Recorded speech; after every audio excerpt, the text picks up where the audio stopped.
जीवन एक यात्रा है और इस यात्रा में सबसे कठिन कदम वही है जो हमें अपने भीतर की ओर ले जाता है।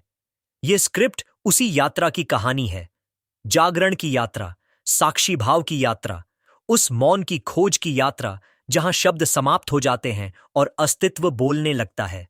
ओशो कहते हैं, जब तुम अपने भीतर लौटोगे तभी पहली बार घर पहुंचोगे। यह कहानी उन सभी खोजियों की कहानी है जो अपने भीतर के घर की तलाश में निकले हैं। नई सुबह थी। सूरज धीरे धीरे क्षितिज पर उभर रहा था। हवा में ठंडक थी, जैसे किसी ने रात भर ओस की बूंदों में अपनी प्रार्थनाएं रख छोड़ी हों।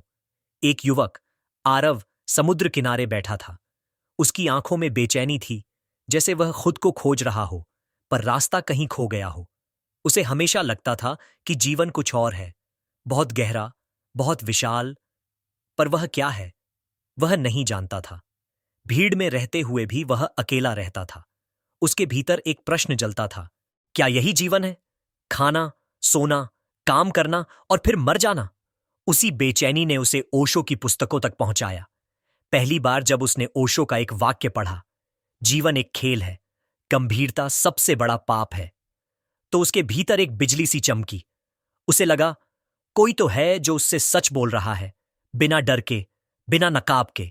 एक रात, जब शहर चुप हो चुका था और चारों ओर सन्नाटा था, आरव की नींद अचानक टूट गई। उसे लगा जैसे किसी ने उसके भीतर पुकारा हो,